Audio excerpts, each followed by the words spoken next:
Estabelecer diretrizes para a política municipal de prevenção e controle da violência contra as mulheres e para a política municipal de atendimento às mulheres em situação de violência.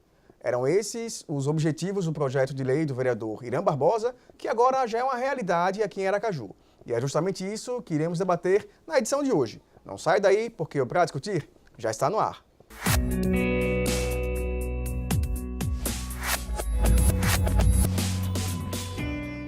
Na edição de hoje, estamos recebendo a visita do vereador Irã Barbosa, que é o autor da lei que estabelece diretrizes para a política municipal de prevenção e controle da violência contra as mulheres e para a política municipal de atendimento às mulheres em situação de violência. Vereador, seja bem-vindo aqui ao Pra Discutir. Satisfação estar aqui com você, Bruno. Como surgiu a ideia desse projeto, que agora é uma lei aqui em Aracaju? Veja, a ideia está fundamentada basicamente em duas questões. A primeira delas é que o município de Aracaju precisava estar mais adequado à política nacional de combate à violência doméstica e familiar contra mulheres e precisava estabelecer essa política aqui no âmbito do município. E isso, evidentemente, demandava algum tipo de regulamentação. Então, desde 2014, na verdade, desde a minha segunda legislatura, que eu estou tentando aprovar essa lei. Ela é baseada em princípios que já existem formulados nacionalmente, mas também em convênios, em tratados, em acordos internacionais dos quais o Brasil é signatário. E Aracaju precisava dar uma incrementada, digamos assim, precisava regulamentar essa política. A iniciativa vem a partir dessa lacuna existente no nosso município, mas também vem a partir de um conjunto de observações que o nosso mandato vem fazendo, porque se nós formos atentamente observar o que acontece na nossa sociedade, aqui na nossa cidade, nós vamos observar que o nível de agressão a mulheres ainda é muito grande, né? Os dados estão aí provando isso, as estatísticas mostram isso. E a cidade precisa se debruçar sobre esses dados, que ainda são muito empíricos, precisa estudar melhor, e o poder público tem que dar sua contribuição para coibir esse tipo de violência que existe na nossa sociedade. A lei, ela visa exatamente isso, porque é uma demanda do movimento de mulheres que exista todo um conjunto de alternativas legais. Nós sabemos que as leis, elas não são suficientes para resolver problemas dessa natureza, mas elas são necessárias para que você tenha instrumentos que venham a coibir, né, qualquer tipo de violência dessa natureza, e aqui nós estamos tratando especificamente de violência doméstica e familiar, mas também ela é necessária para que nós possamos articular medidas de prevenção. Então aqui eu acho que nós temos três linhas de ação nessa legislação. A punição já é prevista nacionalmente e a gente, evidentemente, recebe essas decisões nacionais, mas nós aqui estamos implementando a política de prevenção, né, estabelecendo diretrizes para prevenir a violência, mas também para que exista um atendimento por parte do poder público municipal às mulheres que já estão em situação de violência. Então, há uma linha preventiva e uma linha de acolhimento que também está contida nessa legislação. É claro que a linha punitiva, ela já é definida nacionalmente. Nós temos aí a Lei Maria da Penha, que é muito precisa em relação a isso. Agora, falando na política pública da prevenção, o senhor coloca no texto que o poder público deve ter ações para coibir essa violência. Essas ações não existem hoje? Elas podem até existir de forma mais episódica, esporádica, momentânea, mas o que a lei ela visa fazer é tornar isso uma política definida no município e que vise uma articulação entre o poder público municipal, mas também com entidades da sociedade civil, né? Na medida em que nós propomos aqui que exista essa articulação, porque nós, por exemplo, precisamos ter bancos de dados no poder público municipal que trate disso aí de forma mais adequada. Para ter bancos de dados é preciso que nós tenhamos instrumentos que facilitem a identificação desse tipo de violência. Para além disso, é preciso que exista todo um tratamento, estudos, né, a respeito disso, pesquisas que sejam estimuladas, o poder público pode ser incentivador disso, para que nós tenhamos um diagnóstico mais preciso. Eu vi recentemente a Secretaria de Assistência Social do município de Aracaju divulgar que até o final do ano, até o mês vindouro de dezembro, nós teremos aqui o mapa do trabalho infantil no nosso município. Eu acho que é uma coisa dessa natureza que nós precisamos ter também em relação à violência contra a mulher. Nós precisamos ter isso mapeado. Mapear. Exatamente, identificando as principais causas, mas não ficar apenas no diagnóstico, na identificação. É a partir dele definir ações concretas do poder público para agir em relação a isso. E aí são ações de caráter educativo, são ações de caráter preventivo, são ações de caráter de acolhimento, né? Então, se nós formos observar a lei, ela tem um conjunto de diretrizes que devem ser observadas. Com detalhe, a lei ela não é definidora da política, porque isso é uma incumbência efetivamente do Poder Executivo. A lei ela define diretrizes que devem ser observadas na hora em que o Poder Executivo for regulamentar, for estabelecer essa política de prevenção, de combate e também de acolhimento às mulheres que são vítimas de violência. Combate à violência, prevenção à violência e acolhimento a elas. Inclusive, nós tivemos cuidado de tratar aqui não apenas do cuidado e da relação com a mulher que é agredida, mas também com o agressor. É preciso que exista uma atenção voltada para o agressor, porque ele precisa também ser reeducado, ele precisa passar por um processo de socialização, né? E as políticas do município de Aracaju têm que estar voltadas para isso. É lamentável ainda o número excessivo de agressões que vitimam as mulheres no interior do seu lar, né? Quer sejam por companheiros, cônjuges, pais, irmãos, e nós precisamos ter ações concretas para cada vez mais diminuir, mitigar, mas nós queremos, na verdade, extinguir esse tipo de relação violenta. Como o senhor falou, é comum hoje, infelizmente é comum hoje esse tipo de violência contra a mulher, mas hoje em dia o senhor acredita que existe uma maior violência ou as mulheres que hoje estão com coragem para denunciar? As pessoas que se debruçam sobre isso, que estão estudando, se fazem muito essa pergunta. Hoje há todo um estímulo social, legal, não é? Para que você denuncie. Isso faz com que apareçam mais notificações de casos de violência contra as mulheres. Mas as pessoas que estudam, se debruçam sobre isso, dizem que nós estamos vivendo as duas coisas. Nós estamos vivendo um momento em que tem crescido empiricamente o número de casos de violência contra as mulheres, e que isso se faz refletir hoje mais nos registros. Mas, mesmo assim, nós sabemos que ainda é grande a subnotificação, ou seja, os casos notificados, eles ainda são uma parte pequena do que, na verdade, acontece no interior dos lares. Porque nem tudo que acontece se transforma em notícia-crime, se transforma em busca da defesa que a legislação hoje tem para as mulheres. Então, quem estuda diz que o movimento hoje vai nos dois sentidos, no sentido de ter ampliado sim a notificação, por isso aparece mais, mas também tem crescido, né, a realidade empírica tem mostrado que tem crescido o número de agressões a mulheres, a nossa cidade, o nosso país, a nossa sociedade, na verdade, ela é extremamente machista, ela é fruto de uma visão extremamente preconceituosa com a mulher. Eu estive recentemente participando de um seminário promovido pela deputada Ana Lúcia para discutir os 100 anos da Revolução Russa e tive a oportunidade de assistir a uma palestra de uma jovem mulher que pesquisa, por exemplo, a participação das mulheres na Revolução Russa. E ela chega a uma conclusão, eu tive a oportunidade de ouvi-la dizer isso, que é interessante, que vale para nós refletirmos sobre o universo mais amplo do que a própria Revolução Russa. Qual é a conclusão que ela chega? É que a participação das mulheres na Revolução foi intensa, as mulheres deram uma grande contribuição, mas o usufruto dos resultados da Revolução não vieram na mesma proporção da contribuição que as mulheres deram. Ou seja, nós temos uma sociedade ainda, mesmo em situações de revolução, como foi o caso da Revolução Russa, em que continuam reservando para as mulheres sempre um lugar de subalternidade, um lugar de inferioridade, um lugar de tratamento desigual. E isso termina gerando também um processo de violência que aqui na sociedade brasileira ele é muito forte. Aqui o machismo, eu sou de uma geração que ainda assistiu o debate sobre a possibilidade do marido poder matar a mulher para lavar a própria honra, né? Quer dizer, isso é cultural no nosso país, isso é muito grave e nós não conseguimos ainda de todo nos desvencilharmos disso.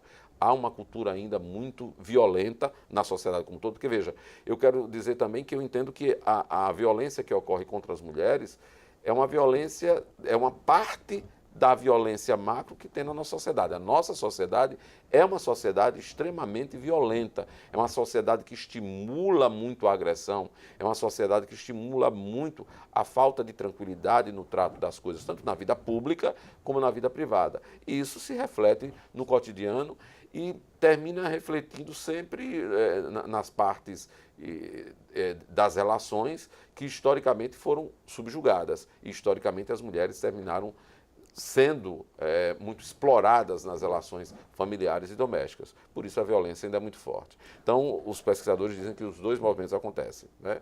Tanto as notificações cresceram, mas elas ainda são muito inferiores à realidade, mas também eles identificam que tem havido um crescimento da violência, das agressões contra as mulheres dentro e fora do lar. Nós podemos pegar os dados dos últimos dias, inclusive aqui no nosso estado, dão conta de atos bárbaros contra as mulheres, né?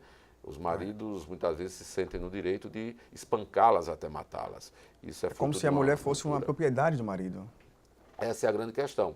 É a visão patrimonialista mesmo, né, que ainda predomina nas relações domésticas, e as mulheres ainda são, infelizmente, em muitos lugares vistas como propriedade mesmo de seus maridos. E como eu disse a você, eu sou de uma geração que ainda assistiu coisas absurdas. Sou de uma geração que ainda teve que assistir os maridos terem que autorizar formalmente as mulheres a trabalharem. Era preciso que tivesse uma autorização do marido, por escrito, declarando que estava autorizado o trabalho da mulher, a mulher podia trabalhar. Quer dizer, são coisas que a gente hoje não tolera, mas que não tolera do ponto de vista formal, mas que do ponto de vista real ainda é muito presente na vida de muitas casas, né?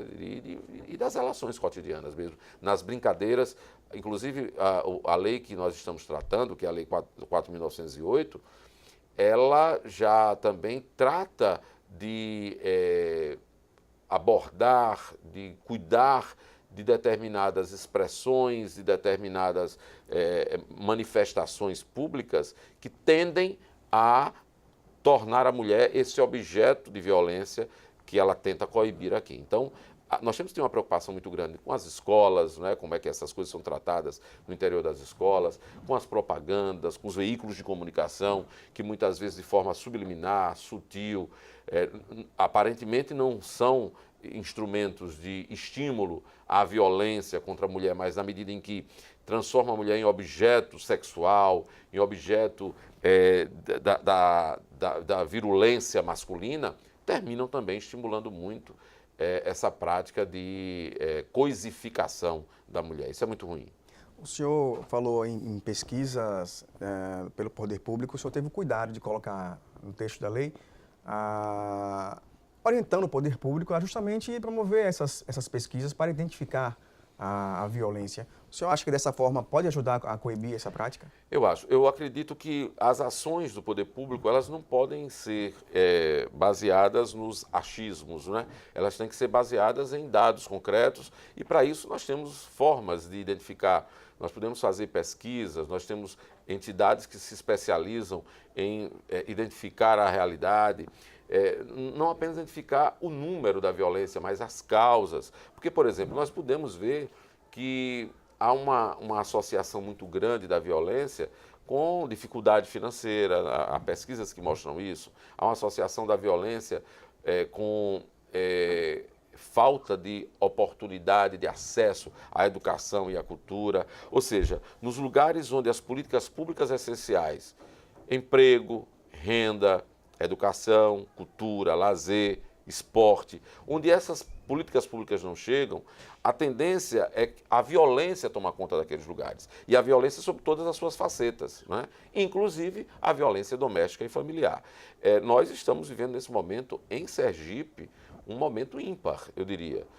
Não que Sergipe não tenha vivido outros momentos de um exacerbado grau de práticas de crimes e de atos de violência. Mas este momento atual é um momento especial em que os dados de violência e de crime em Sergipe cresceram muito, e isso é fruto, evidentemente, de um conjunto de ausências das políticas públicas que resultam nisso, né? Onde você tem a essência das necessidades humanas sendo atendidas, a tendência sempre é de que essas coisas elas arrefecem, elas diminuem. Quando você passa por períodos como esse que nós estamos vivendo, de uma crise que tem sido justificativa para o empobrecimento dos pobres, né?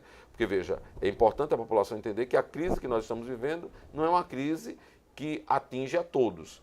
Por exemplo, se vocês forem ver o setor de bancos no nosso país no último ano, a despeito da queda da economia brasileira, eles tiveram um crescimento grande de lucros. Isso significa dizer que a crise ela não se manifesta de modo igual para todos. Ela se manifesta de modo intenso para as parcelas mais pobres da população. E aí ela termina gerando uma série de outros problemas, inclusive a violência doméstica e familiar. Ok. Nós vamos para uma pequena pausa, mas não sai daí, porque no próximo bloco a gente vai ver a reação da população sobre essa lei. Nós voltamos já.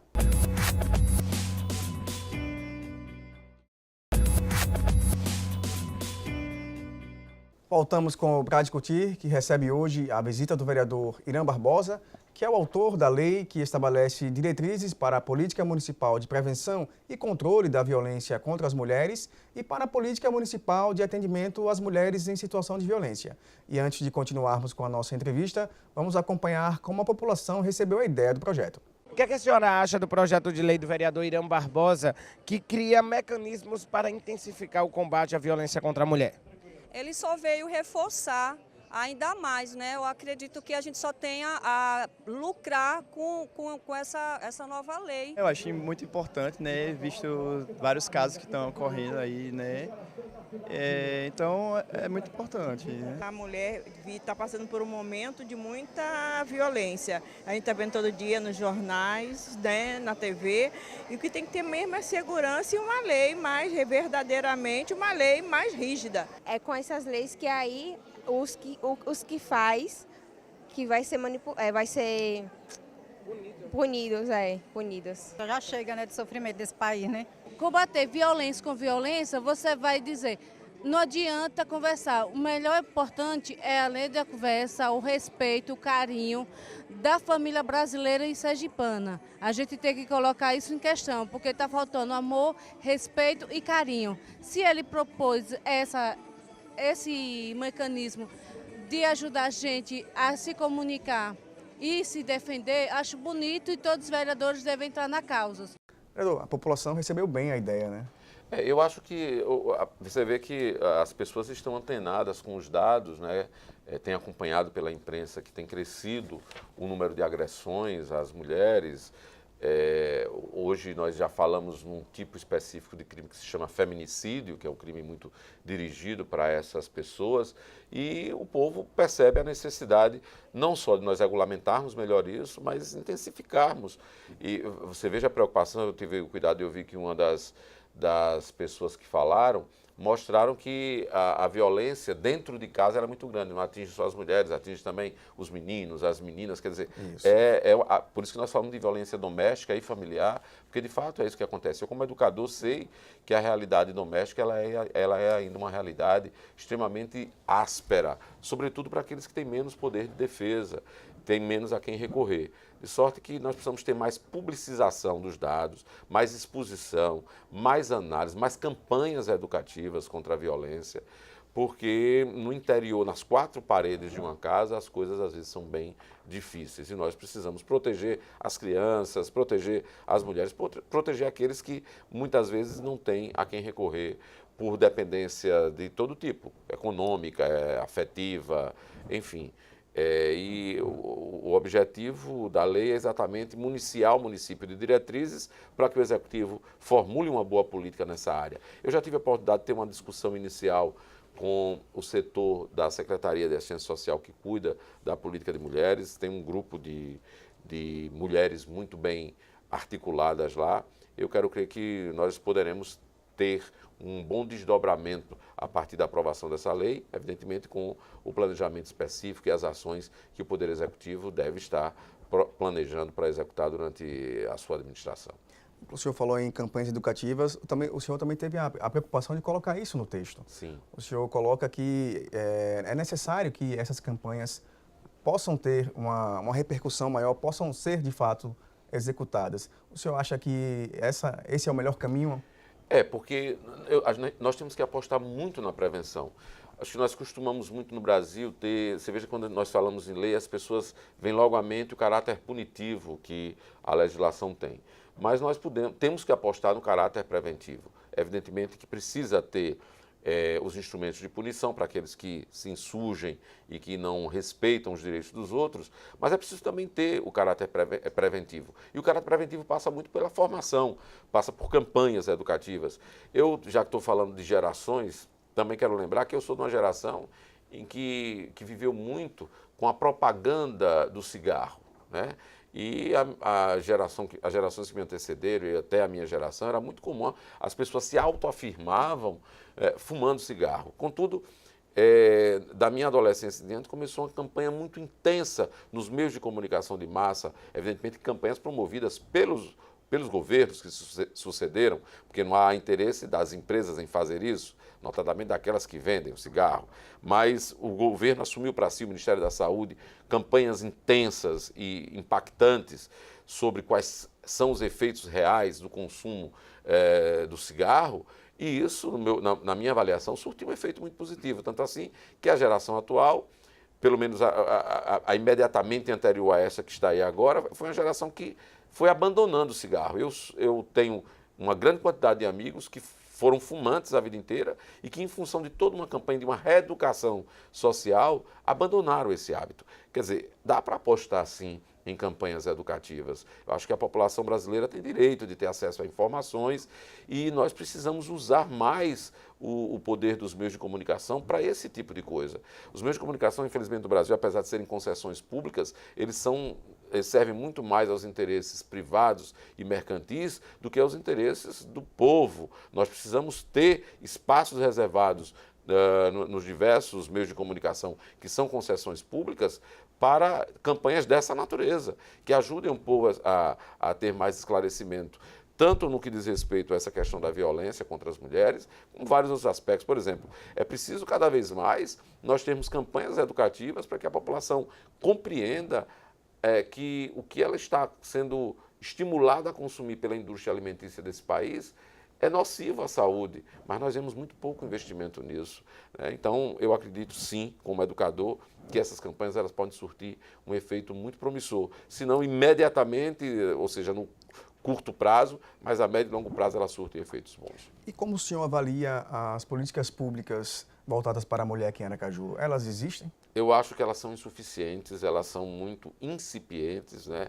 É necessário que nós aprofundemos isso. Eu tenho tido uma preocupação aqui na Câmara com essa questão. Eu recentemente consegui aqui também a aprovação da Frente Parlamentar em defesa das mulheres, não é? E evidentemente que, como nós temos duas mulheres na casa, eu consegui a aprovação. Na sequência, negociei tanto com a vereadora Kitty Lima como com a vereadora Emília para que elas estivessem mais à frente dessa frente, né? E a vereadora Kitty Lima tem assumido esse papel, evidentemente que eu acompanho, porque é um tema que me interessa bastante, mas eu acho que nós temos que nos cercar de mais políticas públicas que ajudem a coibir a violência contra as mulheres. E quanto mais a gente estuda, quanto mais a gente analisa, quanto mais a gente pesquisa, quanto mais a gente ouve as mulheres, mais nós nos convencemos da necessidade de ampliar essas políticas. Eu tive muita dificuldade em aprovar essa lei na legislatura passada. Felizmente, nessa nova legislatura, a compreensão foi um pouco melhor e nós conseguimos, no primeiro ano da legislatura, a aprovação do projeto que hoje já foi transformado em lei. Quando propus esse projeto de lei, é exatamente porque tenho esta avaliação, de que Aracaju é um município que ainda carece de políticas mais efetivas, mais ousadas no que diz respeito ao enfrentamento à violência contra as mulheres e ao acolhimento àquelas mulheres que são vítimas de violência. Eu tenho outras iniciativas também, por exemplo, é de minha autoria o projeto a lei que garante prioridade aos filhos de mulheres vítimas de violência, prioridade em matrículas em escolas públicas municipais, porque, evidentemente, em função, às vezes, da desagregação familiar que acontece por questões de violência, as mulheres, às vezes, têm que se mudar, têm que sair do lugar onde moravam, e como nós sabemos que as crianças, na maioria das vezes, acompanham suas mães, isso desmonta também a vida das crianças. Daí nós temos tido cuidado de aprovar uma legislação que estabelece a prioridade de matrícula para essas crianças, onde elas chegarem, em função dessa realidade. Porque já é uma realidade dura, uma realidade em que as mulheres se submetem a uma humilhação muito grande. Essa é uma das razões, inclusive, de não haver a notificação integral daquilo que acontece, porque muitas vezes é humilhante para as mulheres chegarem nos espaços, e o projeto também faz isso, essa coisa do acolhimento. Aliás, a lei também trata disso, de acolher, de ter espaços adequados para essa notificação, porque é preciso entender que a situação de denúncia em si só já é uma violência, porque a mulher expõe uma coisa que, a rigor, ninguém quer expor, porque é uma agressão muito forte, né? E aqui eu vi também que na intervenção das pessoas, as pessoas tiveram cuidado de lembrar que quando nós falamos de agressão contra as mulheres, nós não estamos falando apenas de agressão física, nós estamos falando de um conjunto de agressões que hoje é um conjunto tipificado na legislação nacional. Isso envolve agressão emocional, quando você agride a mulher emocionalmente, quando você xinga a mulher, envolve a agressão psicológica, envolve a agressão patrimonial, né? Então, todo tipo de violência, a violência ela se caracteriza pelas suas mais variadas facetas. E a lei, quando trata da violência, não trata da violência apenas sob o seu ponto de vista físico, né? Trata também do ponto de vista moral, psicológico, financeiro, né? Então, todas as suas facetas, que também é a abordagem que é feita pela Lei Maria da Penha. O senhor falou que tentou a aprovação desse projeto na legislatura passada e não conseguiu. Como é que foi a discussão nessa legislatura? Foi mais fácil, foi uma discussão mais tranquila, né? Não houve, da parte dos atuais colegas, nenhum tipo de crítica ou dificuldade na aprovação. Acho que a compreensão da importância dessa lei foi mais bem assimilada. Eu tenho uma avaliação, posso estar equivocado, mas eu tenho uma avaliação que essa legislatura tem uma qualidade de compreensão das questões essenciais um pouco mais aguçada do que a anterior. Na legislatura anterior, em razão de algumas figuras que permeavam o parlamento municipal, nós tínhamos muita dificuldade de discutir em profundidade questões dessa natureza, porque era sempre tratado de forma muito desrespeitosa, na base da chacota, e isso terminava contaminando outros colegas, porque ainda tem dentro de muita gente aquele velho machista que acha que não tem que ter essa especificidade. Quando você trata de uma questão como essa, acha que, bom, se vai ter uma lei desse tipo para as mulheres, tem que ter também uma lei desse tipo para os homens, como se a sociedade já não fosse suficientemente enaltecedora do homem e opressora das mulheres, para que nós agora tivéssemos uma legislação que também regulamentasse e oficializasse isso. Nós não precisamos disso, nós precisamos levar a sério, é uma questão muito delicada, é a realidade que nós enfrentamos. Por isso, eu quero aqui aproveitar a oportunidade, inclusive, para agradecer aos colegas vereadores que aprovaram a iniciativa e também agradecer a sanção do prefeito Edivaldo Nogueira a esse projeto de lei. Nós vamos para mais uma pequena pausa, mas não sai daí, a gente volta já já.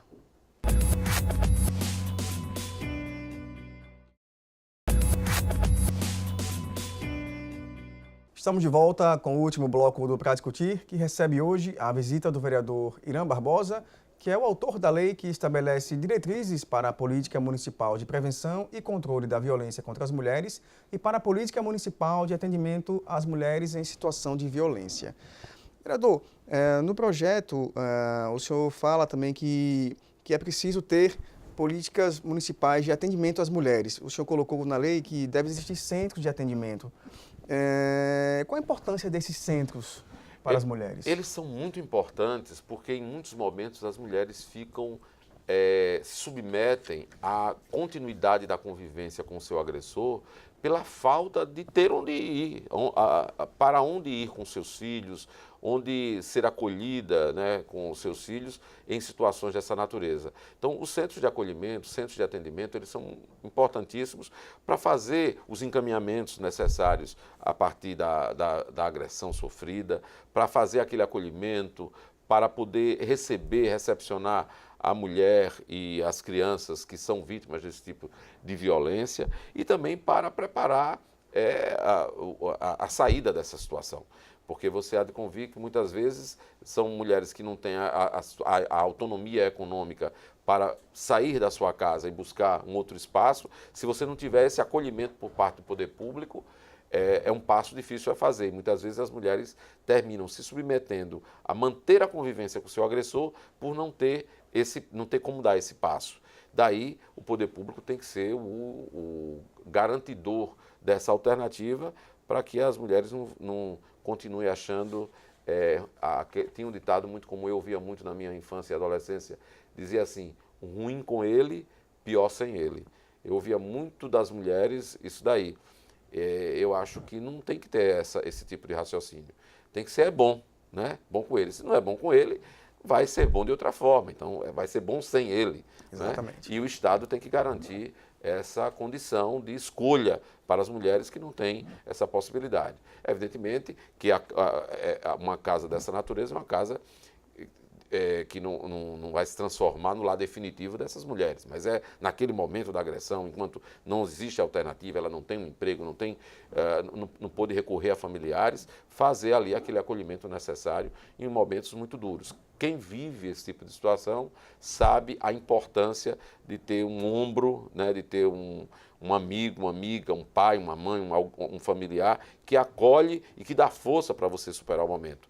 Quando isso não acontece, o Estado tem que estar ali também presente para assumir esse papel. Essa casa-abrigo seria importante porque passaria a segurança para a população. E o poder público dando essa segurança é ainda mais importante. Né? Sem dúvida, porque a partir daí você tem que ter uma série de outros encaminhamentos. A notificação, não é? A repressão ao agressor, embora também no próprio plano, como eu já chamei a atenção, na própria lei, como eu chamei a atenção, nós tratamos da reeducação dele, ele precisa também ter esse processo. Enfim, o Estado não pode ser omisso. No caso, o município, ele tem que ter também um papel a desempenhar nessa situação. Isso ajuda bastante, ajuda a diminuir o nível de insegurança que as mulheres vivem e ajuda, na medida em que os próprios homens começam a perceber que existe um suporte para essas mulheres, eles começam, evidentemente, a ter um outro tipo de visão sobre a realidade. Porque quando a mulher não tem alternativa, ela termina sendo agredida, né? E se mantendo ali, estimula que a agressão se repita, que ela volte a acontecer. Então, o acolhimento ele é essencial nesses momentos. Vereador, que outros projetos o senhor tem, gostaria de expor aqui para o nosso telespectador? Olha, eu queria, como eu disse, em relação à questão das mulheres, eu tenho algumas iniciativas que são muito importantes e estão em andamento, algumas já aprovadas, mas eu queria também destacar agora, recentemente nós tivemos a aprovação de uma outra, em terceira, já em redação final, melhor dizendo, de uma outra iniciativa que tive aqui na Câmara Municipal, que vem a garantir as férias para os profissionais da área do direito. Nós sabemos que com o novo Código de Processo Civil, garantiu-se um intervalo aí entre os dias 20 de dezembro e 20 de janeiro, salvo engano, para que os advogados possam gozar dessa coisa que todos nós almejamos em algum momento para descansar, que são as férias. E eu propus aqui um projeto de lei, que já foi aprovado, como disse, em redação final, que adequa a administração municipal de Aracaju a esse prazo, garantindo que, nesse intervalo de tempo assegurado pelo Código de Processo Civil, os processos administrativos do município de Aracaju, eles não possam correr de forma a acontecer o seguinte: os demais processos na área civil estão suspensos em função da garantia desse período de férias, mas em Aracaju os processos administrativos onde figure eventualmente algum advogado continuam acontecendo e as férias não ocorrem. De sorte que nós conseguimos a aprovação, foi uma conquista importante, já está indo para a sanção do prefeito, espero que num curto espaço de tempo ele sancione e nós possamos ter isso transformado em lei. Ontem eu tive a oportunidade de ouvir o vice-presidente da OAB dizer que foi uma boa iniciativa. Eu acho que ajuda bastante a classe dos advogados a organizarem sua vida pessoal, sobretudo aqueles que atuam em questões administrativas aqui no município de Aracaju. E tem várias outras iniciativas que nós estamos aí, nesse momento mesmo, nós estamos com uma discussão, já discutindo com a comunidade negra, um outro projeto de lei que vem na linha de garantir que no município de Aracaju a reserva de vagas para os negros em razão do concurso público se transforme numa realidade, porque nós tivemos toda uma discussão nacional em torno disso, mas isso já foi dirimido, hoje nós já temos a afirmação disso como um direito, mas o município de Aracaju não tem isso regulamentado, nós estamos propondo essa regulamentação, como tem outros projetos que estão em tramitação, uma série de iniciativas. Esse ano foi um ano mais intenso de busca, de apresentação ao Executivo dos problemas da cidade. Então, se eu for observar o balanço da minha produção legislativa, vai ver que tem muitos projetos de lei, vai ver que tem moções, vai ver que tem requerimentos, vai ter uma quantidade imensa de indicações, porque é um instrumento que nós temos para dizer ao prefeito, olha, ali tem um problema, acolá tem outro problema, vamos tentar resolver. E é preciso que esse trabalho seja feito, sobretudo nesse primeiro ano de administração, para que a administração veja que está chegando com uma casa muito desarrumada e que precisa intensificar o seu trabalho de organização. Então, tem um trabalho muito intenso, a minha assessoria tem produzido bastante, trabalhado muito, eu também aqui internamente e fora, né? Porque o resultado, o que a gente traz para aqui, esse ano também foi um ano importante que nós tivemos a aprovação aqui do reconhecimento da profissão de cordelistas, de estilogravuristas, cantadores, aqui no município de Aracaju, foi iniciativa também que tive. Neste ano que foi instalado em Sergipe, foi instalada a Academia Sergipana de Cordel, né? Então, eu já tinha conseguido na legislatura passada aprovar o Dia Municipal do Cordelista e agora aprovamos o reconhecimento no âmbito do município de Aracaju da profissão desses 3 profissionais. Enfim, tem na área da cultura, na área da educação, na área da cidadania, tem uma série de iniciativas. Eu tenho muito orgulho do trabalho que tenho feito, porque ele é fundamentado nos anseios e nas provocações que os diversos segmentos da sociedade colocam, e a gente aqui é apenas porta-voz. Na verdade, tem um conjunto de leis que eu sou autor, porque sou eu que tenho que assinar para tramitar na casa, mas a autoria real dos movimentos que apoiam o mandato, que acompanham o mandato, das pessoas que aparecem com sugestões. Isso me deixa muito feliz. Um mandato popular. É um mandato que procura ser democrático e procura ser popular. A gente diz que procura porque é uma tarefa árdua garantir o exercício de um mandato com esse perfil, mas é o perfil que nós buscamos, um perfil de um mandato democrático e popular. Vereador, muito obrigado pela sua presença e parabéns pelo mandato atuante. Obrigado, Bruno. Satisfação de estar aqui com você.